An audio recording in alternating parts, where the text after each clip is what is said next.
Absolutely. So taking a look at the cost chart here, you can see that back in the Obama years, the percentage of cases where judges didn't order deportations was actually lower. In other words, judges were more likely back then to go along with removal orders. Even in Trump's first term, he had a better record of getting deportation orders. Charts and sources at Trail Mix Briefs. Yeah, that's the thing is I'm just looking at these different stats. I mean, like here's you got the I swear I can't ever figure out how to stop that screen and put this screen up, but there. I'm trying to get this stuff down. So I mean, this is what immigration judges this year. Almost 40%, 36 are looking at Trump's deportation cases, and that blue bar there is where they're saying, nope, we're not deporting these people. And that's of the ones they actually brought charges against. Yeah. This is actual cases in immigration court. Yeah, that they actually thought they could they had a case. And then you go back here and switch over to, and first of all, see, now you go over here and look at the Obama years, look at the difference where in Obama's immigration judges, he lost 27%. So about 10% lower. Anyway, judges throwing out Obama deportation cases. And you even look at in the middle bars here are Trump's years, and he actually did better in his first term than he is now. And here's the interesting thing. The reason the Biden years are missing, or at least the first few, is halfway through Trump's first term, they stopped compiling the statistics. There you go. And so Biden, I could get the last year of Biden's term because what happened was I could see in the numbers what was going on in the Biden presidency. About the third year in, they realized their lax immigration enforcement, and it was lax. I mean, it's in the numbers. You can see that their lax immigration was a problem, and they started ramping it up, and so they started counting them again. But that didn't really take effect till this year. So now this year we're back to being able to count these cases and the results. So I struggled to find a way to fill that gap there between Trump's first 2 years and this year, but the numbers just aren't there. Well, I don't think the Biden administration ever figured out how to deal with anything. Not at all. No. I mean, and part of the problem is, like I said, that people should have been making the point that the crisis in immigration wasn't down at the border. It was in Washington, D.C. Yeah. That we had just, 30-year-old law that just was barely adequate when it was passed the first time. I mean, the way to really drive that home is our last national immigration law was under Reagan. We have not had one. So it's more than 30 years. Yeah. Getting closer to 40 now. And that's, and it's a whole different, the world's different. At that time, they were more worried about people from Mexico. And now they're coming from everywhere, and they're coming through Mexico in some extent. But the Mexicans have got better jobs now, especially along the border. with the, what is it, how they pronounce that, maquiladora? Oh, I don't know. Something like that. Anyway, where the factories, are along the border there, and they do some stuff in the United States, and then they send some stuff into Mexico to be worked on. Oh, yeah.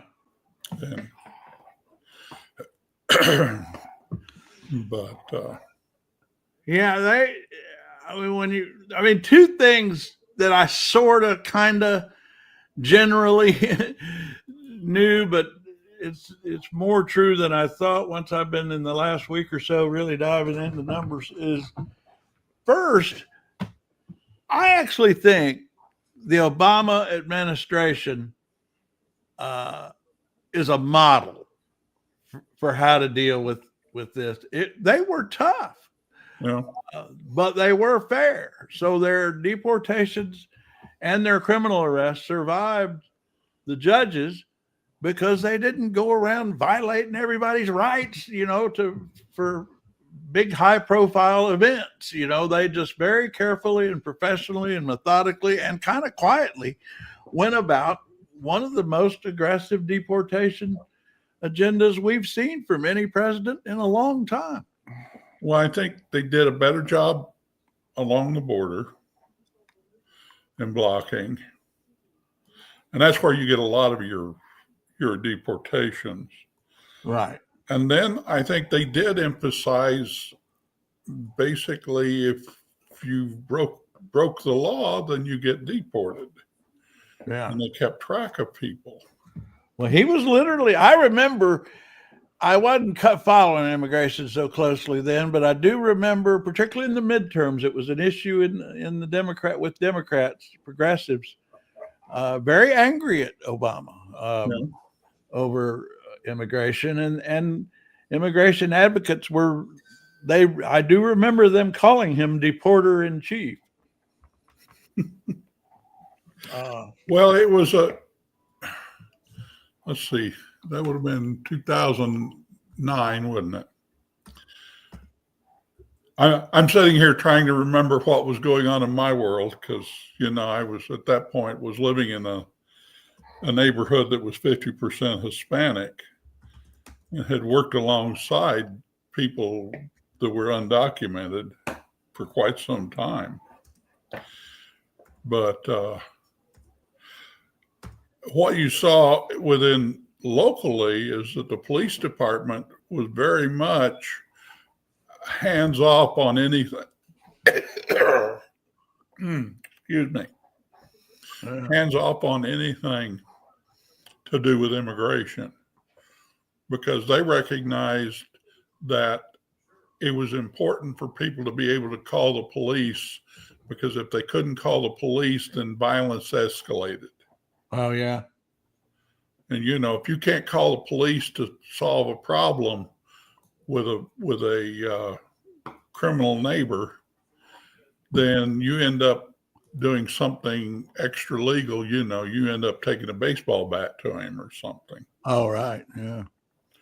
And that's so that's what they recognized, that it was to the interest of the community for the Kansas City Police Department to say, call us, don't worry, we're not going to do anything.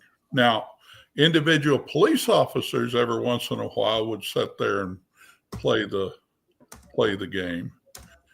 Because I've had stories from neighbors telling me that they had called about domestic violence thing, and they ended up threatening to take everybody to jail for being undocumented.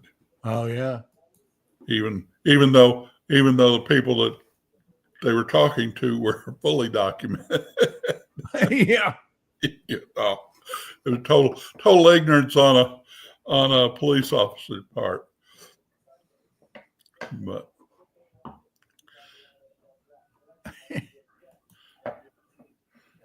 it's well, then the other thing, other than the realizing just how tough and I would say fair, but tough Obama was on immigration is Biden really did go the opposite direction. I mean, he relaxed immigration enforcement even more than I realized. I mean, the complaining about that from the right was legitimate. They did back off quite a bit.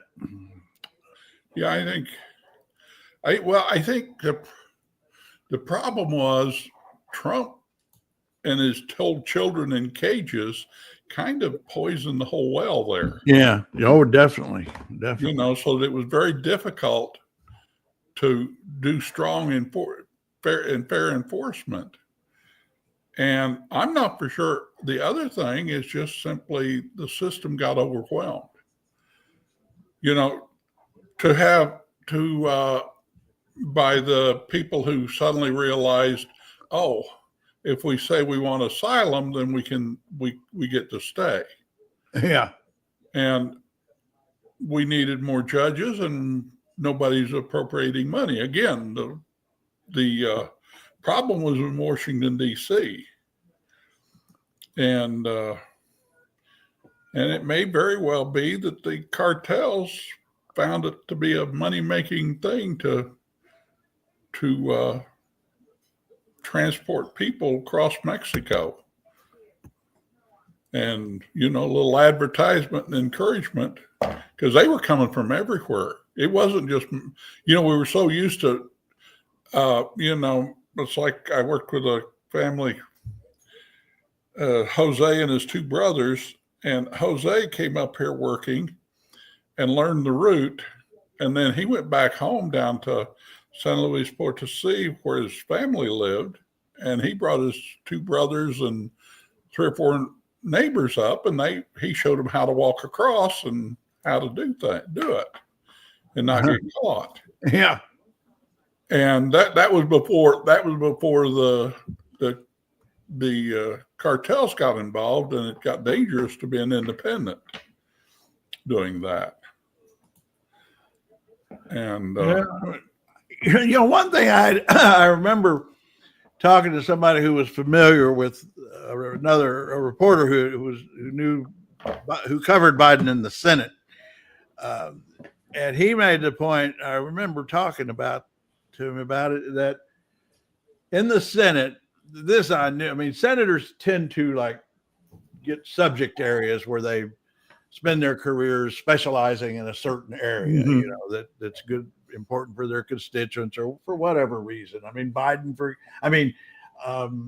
Gore, for example, technology and the internet and all that stuff was his thing.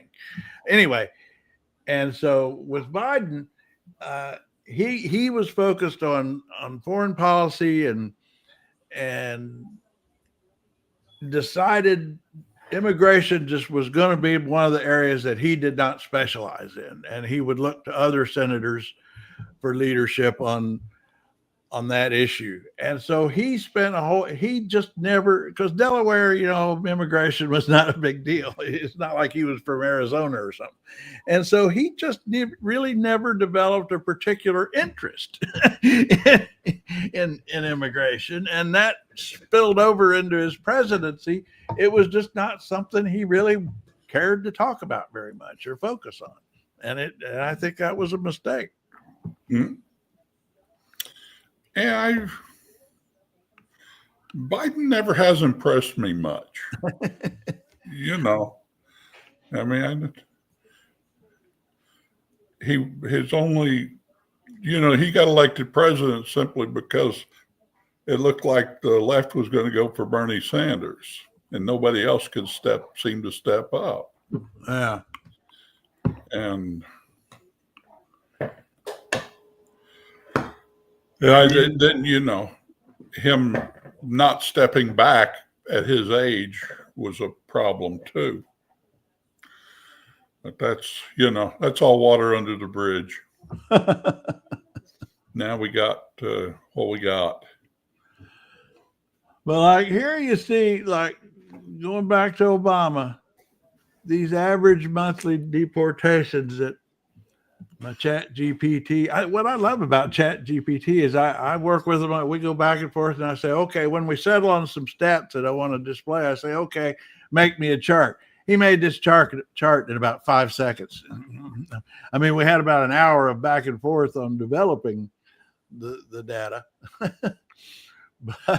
but now something else about Obama is Obama inherited new regulations and new laws and a lot of new technology investment along the border from the 9/11 reactions. Yeah, that's true. Securing the border. Yeah. So he got the benefit of the people crossing didn't understand how things worked. The old way of doing things, like Jose did, just walk across and, walk for 2 weeks across Texas until he found a freight train and then come on up to Kansas City. That didn't work once we put in all the different ways of controlling the border. So he got a little benefit of that. And so that I think Trump and then Biden particularly got the bad part in that they learned where the loophole was. And the loophole was the, asking for asylum. And before then, they were just coming up for jobs. Okay, they got picked up, they got sent back across the border, and they, put them together another walking kit for walking again, and they came back. Because I knew a lot of people that, okay, so I get deported, it's no big deal. I'll be back in a couple of weeks. Yeah.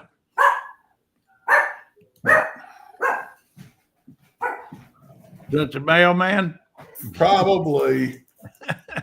Or my neighbor's father's working on the back of her house, and he got his truck out there. Something's going on. But yeah, it's about time for the mailman. It's 2:30, 3 o'clock.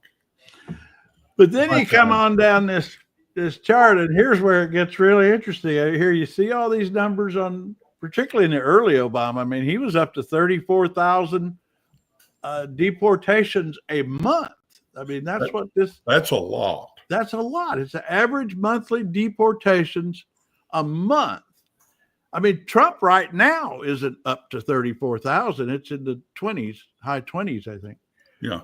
But anyway, so you come on down then, and then you see the Trump year. Trump didn't go crazy in his first term at all. I mean, he was well below on average Obama. But then look what happens with Biden.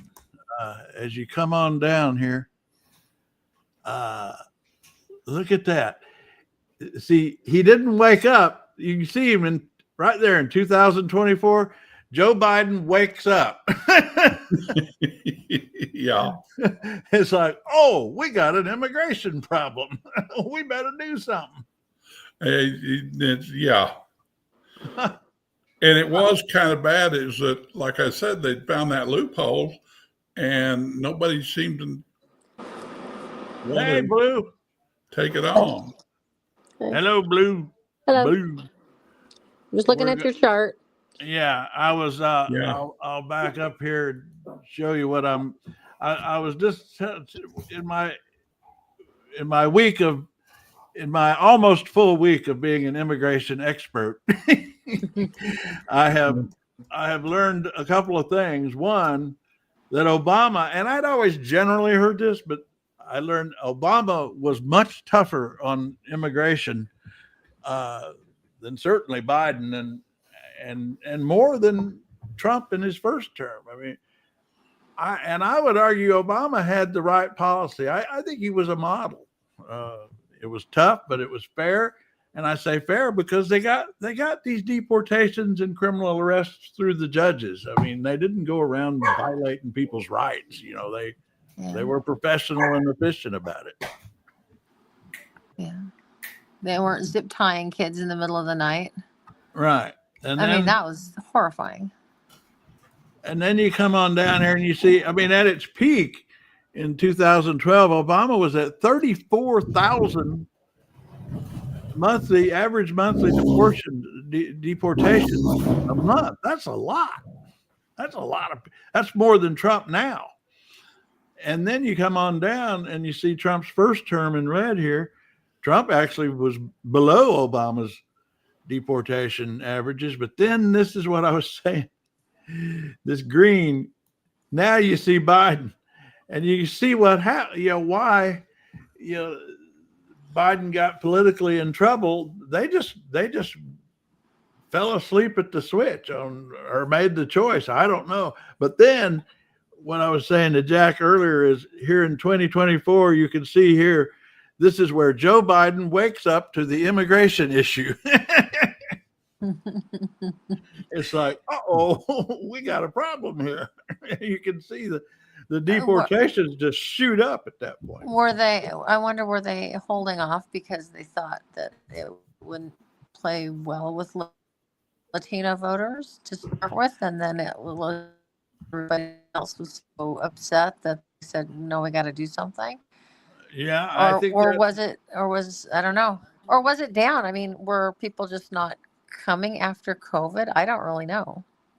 No, border crossings were way up too. We could pull those numbers, but Were they? I think there's a couple things. I was telling Jack earlier, I talked to a friend one time a long time ago who had covered Biden throughout his Senate career pretty closely, and he noted that Biden was never interested in immigration. I mean, there were just other things, and that senators generally, they pick certain issues they focus on, and then they follow the lead of other senators on other issues, and immigration was just something Biden never made himself, much of an expert on, was never particularly interested in, and that carried over to his presidency. And so I think when they were appealing to, immigration advocates and different progressive groups, that was one way because they were very upset with Obama. They called him deporter in chief. And I think the Biden administration just consciously made a decision to make that switch from the Obama agenda and back off on immigration enforcement. Oh, maybe. Yeah. And there you have it. I think politically it left him very vulnerable, and you can see, like I say, in 2024 here, as they're approaching re-election, you can see they realize it. It's like that number shows you, we got an immigration problem. We got to ramp up deportations. So the 2025 numbers, are they actual deportations? I mean, they're actually. What actually my chat GPT explains down here, the issue we had with 2025 is that the official estimates aren't out yet. But there are sources, this Deportation Data Project, Track, and Newsweek also is actually interesting. Newsweek has done a very good job of tracking these numbers. So anyway, the 2025 is an estimate, but seems like a pretty good estimate. So that's going to be through the end of the year. That's not to date. That's going to be through the end of 2025. That's average monthly, yeah. Monthly, okay. That's average monthly so far this year, so probably wouldn't change a whole lot going But forward. the thing is, they're sweeping up everybody, and then they're having to release people, or the people are disappearing. Right.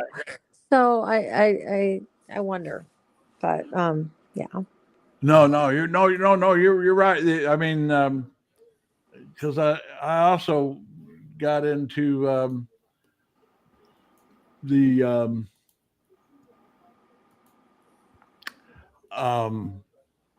arrests and the criminal convictions. I mean, and deportations. I mean, judges in criminal courts and immigration courts, their success rate at getting convictions with all these ICE arrests and deportations is about half the normal going back the last 20 years. So yeah, they're rounding up people and they can't make it stick in court. Is the bottom line. Mm-hmm. Well, and they're rounding up people that the communities like. I mean, there was here in Missouri, I think it was a school superintendent who was was arrested, and I guess he had his green card and everything, but something came up at some time or another. He had in his possession a deer rifle, and I guess he was not supposed to have under the rules of of whatever. I think maybe he was at that time was not documented, and we're going back 20 years or so, and so they picked him up and were deporting him. Yeah. He's running some big school district here in Missouri. I can't remember where it was. I just saw it on the news. And so, you start doing that and people go, well, that's not a criminal. Yeah. Yeah. Well, here's this other one is the criminal cases are tossed or abandoned. Now, this is criminal cases at nearly double the rate of other federal prosecutions. The higher failure rate underscores the fragile evidentiary base of many ICE investigations. And this is just criminal cases. So, I mean, what's happening, like I said before, we're not even talking about the ones that they didn't bother to charge. Oh, yeah, that's the other thing. They held them for 3 or 4 days and released them. Yeah, we didn't break those out. So this stat that cases are tossed or abandoned nearly double the rate of other federal prosecutions. We didn't break out how many were abandoned and how many were tossed out by judges and in some cases even grand juries. This is like I said, this is the ones they actually thought they had a case. Yeah. Yeah. Because then you have some where and I think this is the troll Trump administration's a bit this way, is they have so many people that are totally clueless about doing their job. Yep. And well, that's kind of why I want to get at it, because I want to get at the efficiency of how they are, pursuing their agenda, not just in immigration, but because the only thing autocrats are good at is consolidating power. They are actually no good at governing. That's something that we have seen across history with so many. Well, it goes right a little bit like I said with the government shutdown yesterday. It said the reason the Republicans lose all the time is nobody likes their policies. Yeah. When it gets down to, this is affecting me. No, we don't like that. Or my neighbors or, people I know. And, I think he's overreached with the Army stuff. I think he's overreached pretty bad. Those Navy guys, they sure seemed on board with every awful thing he was saying.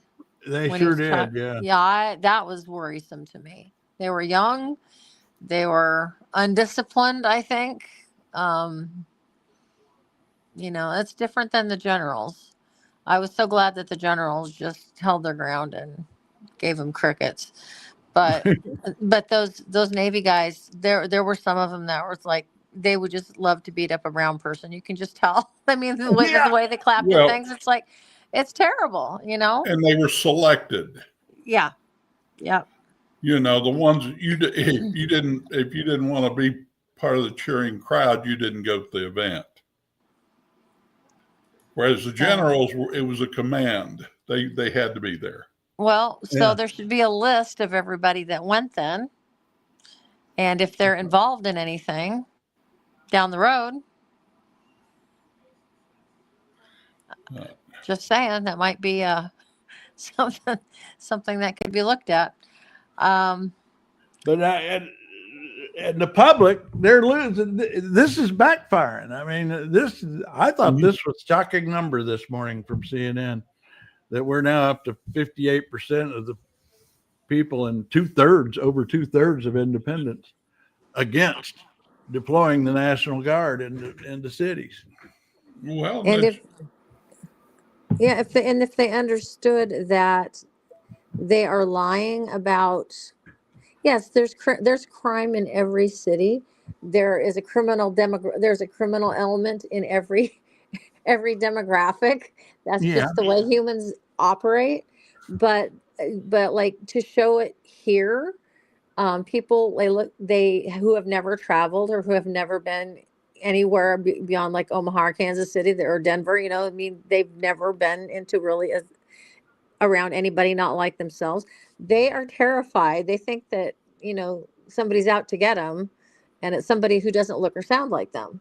And it's sad, but that's the way it is. They have no connection with anybody who is not like them. And it's I live around these people, and it is sad. well, the other thing is, and this is what I always said about the Missouri governor, that even when he tried to reach out to the people in the city, he had never been out of Hickory and Polk County. He was a local sheriff that got appointed governor. And so even if he was sympathetic, he couldn't understand the issues that Kansas City had. I mean, I lived in both areas. I lived where he grew up. I grew up in that world. And then I moved and spent 30 years in the east side of Kansas City, which is the tougher part of Kansas City. Mm-hmm. And so I kind of understood both worlds. They were a lot alike. I keep telling people they've got more in common than they had a disagreement. But you can't understand what works for Hickory County, Missouri, which is all rural, and what works for my neighborhood, my old neighborhood up there in Kansas City, are just two different things. I mean, if somebody starts shooting at each other down in Hickory County, odds are they're not going to hit anything. Whereas in my world, when they start shooting, all of a sudden I've got bullet holes in my car, and they're hitting the house around me when I'm looking out the window. We've got people that shoot for fun every Sunday, and it's like, please, I hope they don't shoot towards us. I mean, I think they're shooting out away from, because we've got all these little farmlets around us. Like everybody's got like 4 to 10 acres. No. And it's like little, but sometimes they're out there shooting ARs, and man, and sometimes late at night when they're not supposed to be. And I'm sure they're just shooting them into the dirt or whatever, or they're drunk. You never know. But it's worrisome. It's like you have a nice peaceful Sunday afternoon, and then all of a sudden you hear gunfire, and it's like, so. But my sister and brother-in-law lived up north of Kansas City, up there in a little town. He grew up on a farm up there and owned part of it. And I think a neighbor was shooting or something. Anyway, he found a bullet hole in his refrigerator. Oh my gosh. Oh my. Wow. He doesn't know when it happened, but he was out somewhere and came home and there it was. That's scary. But that's you take like a 30-06, it can do damage a mile away. You can't aim it a mile away, but the bullet will travel that far. Yeah. In Dallas, we had the problem in town on like New Year's Eve and stuff, and 4th of July. People would shoot guns in the air, and then bullets come back down. So yeah. Every year it would be like, please do not shoot your guns into the air. The bullets come back down, and every year something would happen. Somebody would get hit, their cars, blah blah. So anyway, we had that in Kansas City. It just like 4th of July, New Year's was bad. They'd get out there and just shoot off for the heck of it, and it would just be 30 minutes of gunfire in the air. And I actually have found spent bullets that have come down. I was working on the flat roof on one of my houses, and there was probably a 9mm bullet. I've got it around here somewhere. I kept it for a souvenir.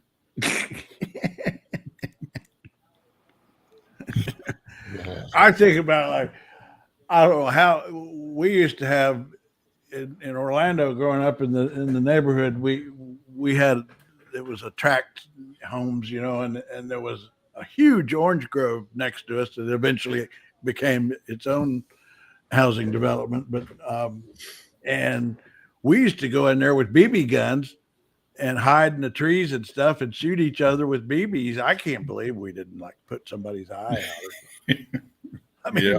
really, I had a cousin that came awfully close.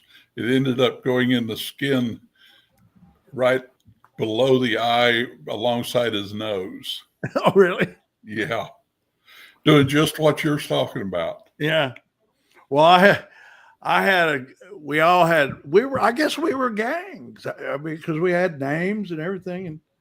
And my gang, we called ourselves the Warriors. And I remember we'd sneak into the grove first and then crawl up in the trees at real high, which was tough because orange trees have these big needles on them, Oh, do they? It's hard to protect themselves. It's brilliant nature, they to protect themselves from critters. Anyway, and so you get out there, and then the other team would come through, and then we'd just open fire on them from the trees, Crazy with actual BBs. Yeah. So it's just a short step right on up there to your 9mm. Well, that's exactly what. See, that's the thing, is we didn't have access. Yeah. To real, or we might have used those too. I can't. I sometimes I just shudder when I think about doing that. I don't think that happens that much. You have to get into a special kind of a. I think what the gangs use basically a lot of the same psychological things that the military uses to get people to shoot at each other. Yeah. It's dehumanizing.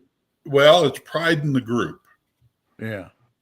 And working in the group or whatever. That's what they do. And then I don't know, there's some of these idiots. That time I ended up bullet holes in my house. There was a group in a car shooting with a AK opened up on this crowd that was partying across the street from me, and there were people at the party with the 9mm started shooting back, and I'm just glad my house was on a 4-foot wall because I found bullet holes basically about 3 foot down from the window I was standing in front of. Wow. That was there just before I came down, about a year or so before I moved. And it was like I was sitting there talking, I'd go, well, I don't live in too bad a neighborhood. And I got thinking, well, wait a minute. We had a kid, a drug deal went bad in front of the house across the street. Totally not involved in the neighborhood. Neighborhood had nothing to do with it. And a kid got killed. We had another kid that was in that little gang that was shooting at each other over a girl. And so they were driving by and shooting up his parents' house. And then we had that one, all in about 2-year span, 3-year span. I said, well, maybe it's getting a little rougher than I realized. But it was like most of it was just totally unconnected with the neighborhood itself. Even the fight that I'm talking about across the street was some people that had rented the house for about a month and were trash and should never have been rented to. And we got them out. But they weren't but they weren't drag queens and they weren't trans. Like the Republicans want everybody to think that these are the violent criminals, and it's like, yeah. So did we find out anything about that judge's house that blew up? I was talking about that earlier. I don't. At the last I saw, they hadn't found an actual motive or anything. Well, she ruled against Trump about 3 weeks ago. Right.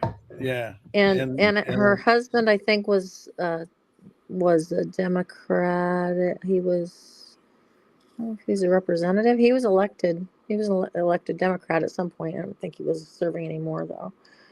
But yeah, I just wondered.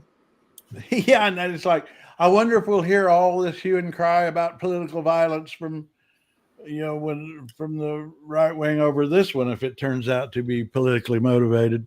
Oh, well, no. Do they think it was an act, and it was somebody actually tried to blow her up, or did they burn her house down? She wasn't there, but her husband and I think at least one child were hospitalized. Yeah, like the last I read, they weren't sure what caused it. Yeah, and that was what I was wondering. I mean, I was wondering that too. I mean, to burn a whole house down, you might need something more like an explosive than a match. Yeah. But I would think that the fire people to go in and check that out could tell you pretty quick what started the house fire, even when it's all burnt. That they can test for accelerants and all of that stuff. Yeah. That And then it could be just, a gas explosion. But trail mix seems to be glitched out right now. It's not opening. Huh. I wonder what's going on. Yeah. You said too many things, man. I might have to go. Well, I enjoyed your chart. I got more. I mean, actually, I have GPT make these, and then well, what I do is I started this morning and I say I want to know this, and we look at stats, we go back and forth, and once we settle on some numbers that I want to present, I say, make me a chart. And he made this chart in about 5 seconds. Once we decided, it's not super pretty. I mean, I could have had him dress it up more, but what this one shows is that blue bar on the right is the number of cases that immigration judges are throwing out, that deportation cases that they're not deporting. That's this year. Then you go all the way to the left is the Obama years. And one thing I've learned is Obama was just pretty efficient about both criminal arrests and deportation detentions. And so his rate of loss was about 10 points lower than Trump's is now. And that middle is Trump first term. So Trump's actually was better than it is now. I mean, what it shows, and I've got the same thing for criminal arrests, what it shows is, like you say, they're rounding up all these people and then they can't make it stick because they're not doing the hard work in advance. They're just picking up people because of what they look like. And then and we're paying a lot of money for a lot more than we did. Oh my God. Yeah. And we may never know how much either, because they're never going to. Well, that's what it seems to me like they are tending to do, is saying, well, we think this building has undocumented people in it. And it's like a whole apartment building that they're raiding rather than an apartment where they know who's there. Yeah. Right. And that's, I don't know. And what they're going for the big, sugar high of, high profile, much publicized events.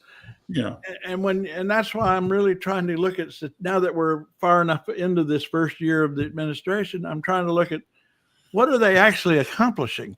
And it isn't really a whole lot in terms of the numbers of deportations, convictions. It's about it's about in the middle of the pack. It's well below the peak of the Obama years in terms of deportations and criminal convictions, but above the low numbers of the Biden years. It's about in the middle. It's not a big dramatic thing that in terms of the actual consequences of what it just looks so dramatic the way they're going about dramatic. it. Well, Exactly. then there's stupidity at times, like with the Hyundai factory in Georgia, Oh yeah. where they, rounded up all the Korean engineers that were helping set the plant up, that Georgia had worked very hard to try to get in there. Yeah. And now LG is not bringing their people over either, and we've lost even more contracts. And when I try to tell people that here that I live with, they'll come back. It's nothing. It's nothing. Yeah. It's like, no, it's not nothing. We lost a lot of money. So no, it's the whole process of what Trump's doing, not just with the immigration, but also with his international, his tariffs and stuff, are making it difficult for us to maneuver in the world. mhm. We're going to find it a lot harder the next time we have to fight a major war. Yeah, it's likely, that Madeline Dean, that thing where she, took on Speaker Johnson. One of the points she made, she said something to the effect of, that we're losing our influence. People are laughing at us around the world. Mm-hmm. And I see that, and when I dig into, European TV, when I get focused on Ukraine or the Estonia, or those places where they're violating airspace, and I start looking at Poland TV is really good. They have good news, and some others. The attitude they have toward Trump it's not necessarily disrespectful, but they're just so puzzled. I mean, they're just, I'd say if I had to put a word on it, they're just puzzled. Well, the president of Brazil said, Donald Trump, you're not the police of the world. You're just the president of the United States. That's all you are. It's just the president of the United States. So yeah. But the blowing up little ships out in international waters. That's another, yeah. I do not understand how they are getting away with it, and not just why isn't somebody arresting Trump and Rubio? Yeah. Who's going to stop them? I mean, that's exactly right. I mean, who is going to stop them? Who has standing in court to go file a lawsuit? I'm not sure who. Well, but it's other countries. So like El Salvador, Venezuela filed a suit against El Salvador for holding its people in CCOT. Yeah. And so there was that, and I don't know who filed a suit against Netanyahu, but he's a war criminal. Putin's a war criminal. Yeah. So, I mean, are any of them in jail? Does the only one that's in jail is the ex-president of the Philippines? Because Philippines arrested him and sent him home out of there packing. Yeah. Yeah. Well, and that's what I would have happened to our guys on Tuesday when they were with the generals. It was just,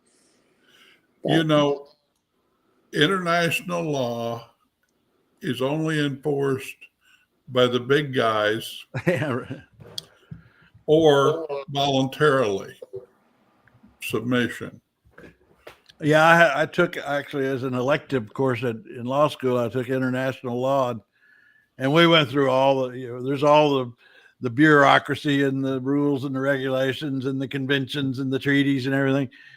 like a professor kept saying, we're studying all these things, because that's what we're here for. But at the end of the day, might makes right is the only international law.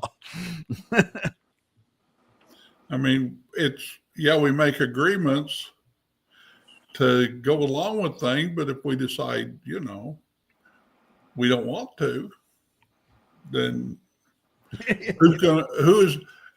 we're Argentina, the world's bankers can drive us to our knees. If we're the United States, there's not very many right now at this point, institutions or countries out there that could even think about challenging us. I think that someday, in the not too near future, I think that China will absolutely eat our lunch.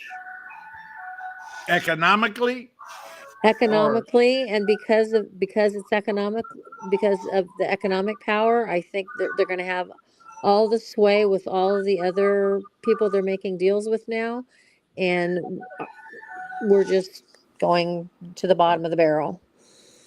Yeah. well, Mr. Clean, Mr. Clean. Here's my response to that.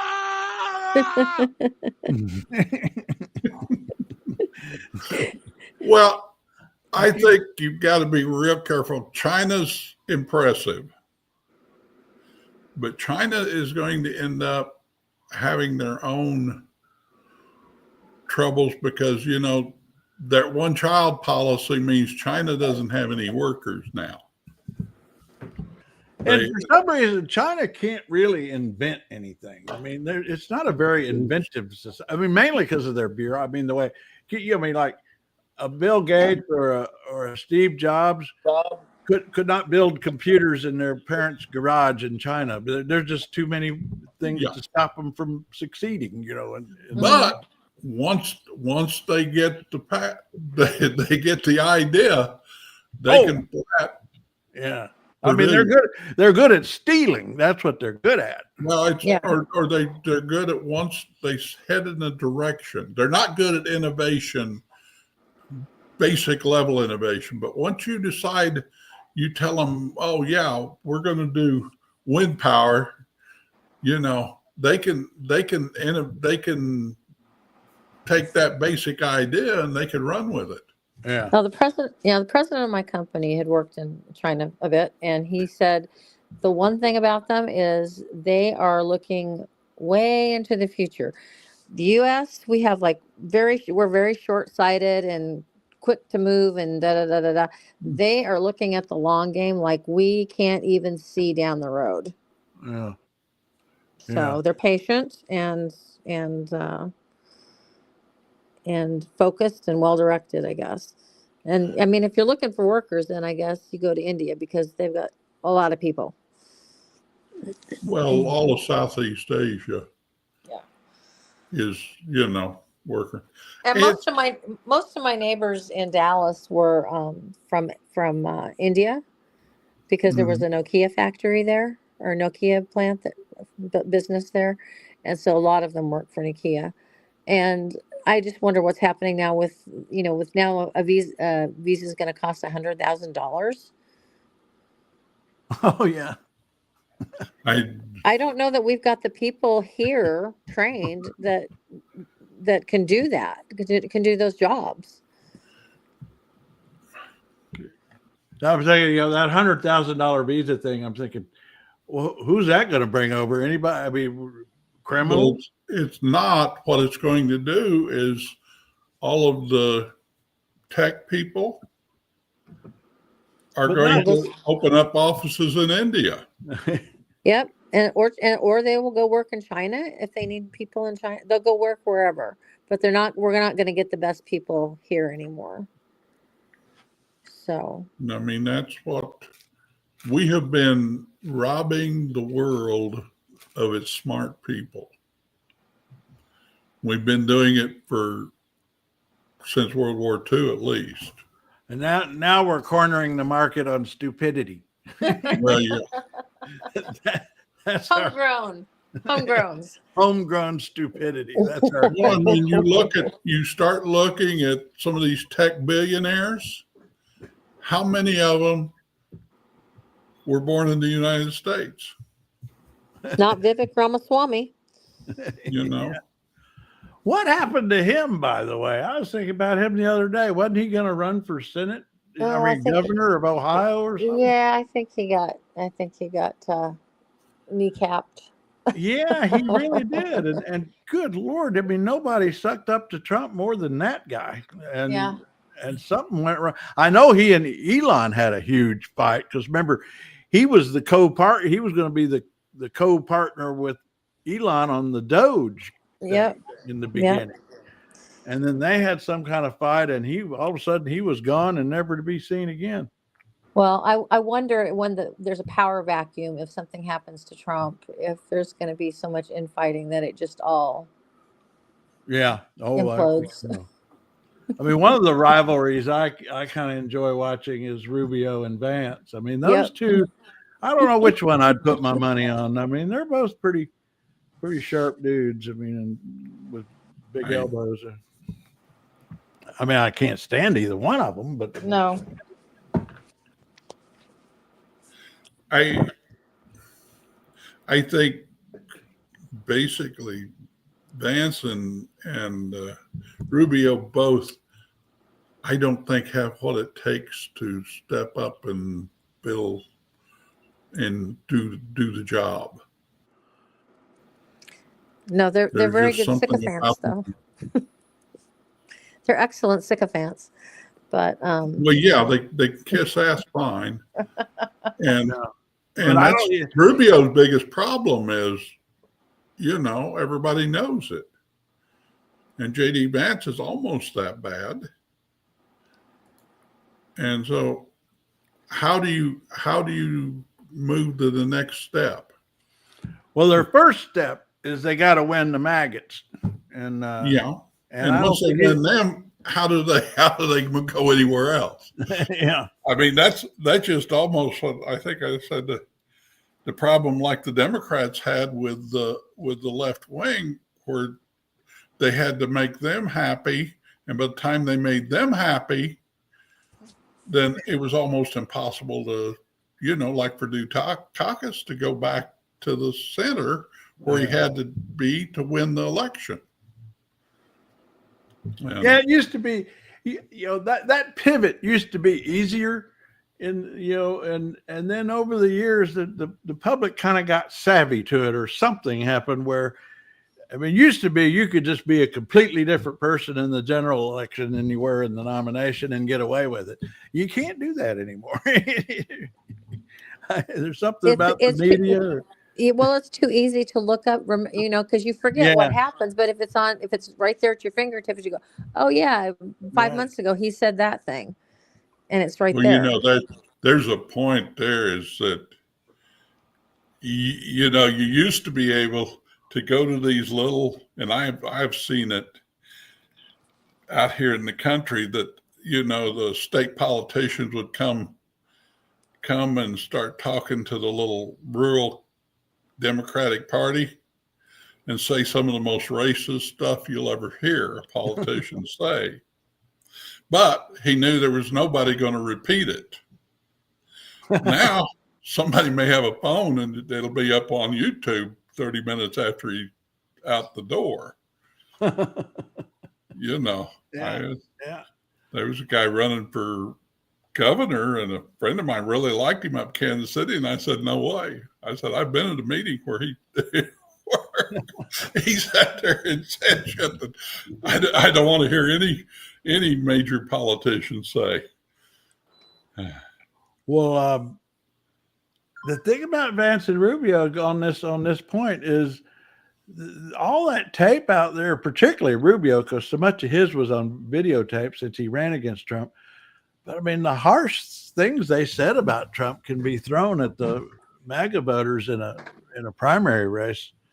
And that's why Marjorie Taylor Greene is going to come running at it, I think, because she is the only one that has had the maggots back the whole time.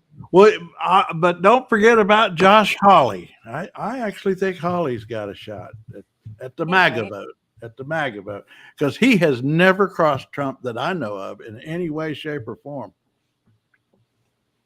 Josh Hawley can get the MAGA vote. He can get the populist vote. Right. If that's what we're going to call a MAGA. I don't know. Of course, he lives down here in my world now. He moved out of northern Missouri. Oh, really? Yeah, he got down here in Ozark County, somewhere out in the country. I think he got him a house now. But he can do that.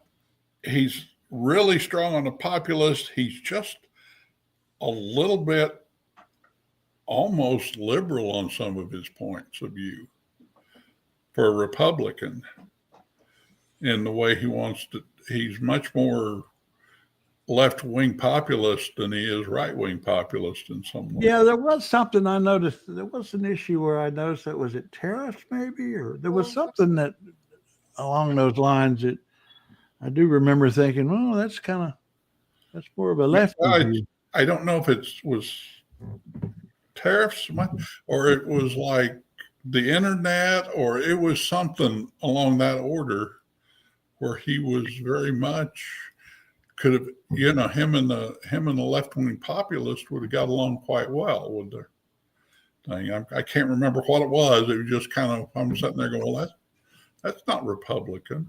But, Oh, I gotta run. So see you guys later. Yeah, Bye-bye. I think I've got to go see what's going on with Trail Mix. It's not opening. I got to go investigate.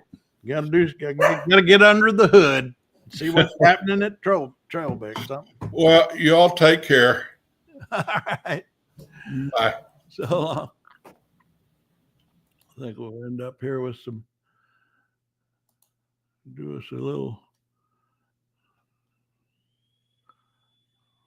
play us a little video. Share the screen. Enlarge the screen. All right. Here's our man Stat Dude. We've had 4 videos now with Stat Dude, which is Chat GPT. And I just put a face and a voice on him to make it a little more fun and interesting to talk to him. So we're going to have a few videos here with Stat Dude.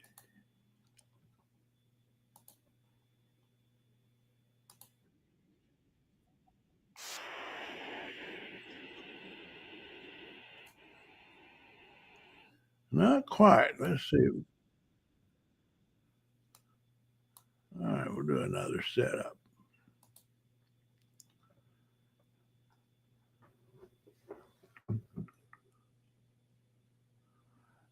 Put me on this, and I'll put me on the screen.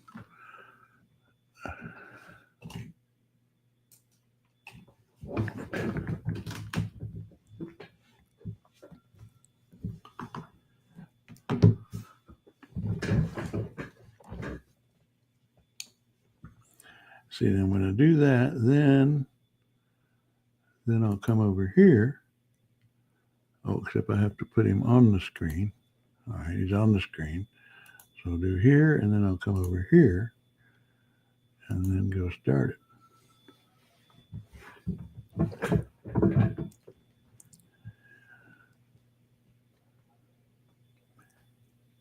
Here are a few videos I did recently with our man Stat Dude, which is really Chat GPT. I just put a face and a voice on it and brought him alive to talk about immigration statistics.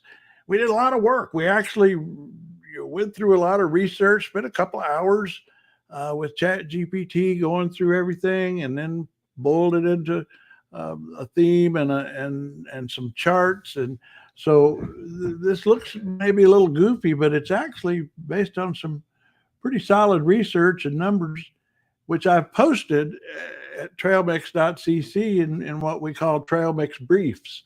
So for each of these videos, I have a supporting document with a lot more of the details and the visual charts that are in the videos, plus a lot of sources if you want to go even deeper than we have here. But this is our man Stat Dude our last 4 videos in the past week on immigration. Judges throwing out deportation cases. So looking at this 2025 chart, what we're seeing is that immigration judges are definitely pushing back more than before. We're back with Stat Dude, ChatGPT with voice and face. Sounds like we've got some interesting stuff to chat about with those deportation cases and how those judges are handling them. Though definitely an interesting. Now, people can argue about whether these judges are right and wrong, but the point we're looking at is nowadays, judges are not as friendly to the federal government's ideas for who should be deported as they usually are. Absolutely. So taking a look at the cost chart here, you can see that back in the Obama years, the percentage of cases where judges didn't order deportations was actually lower.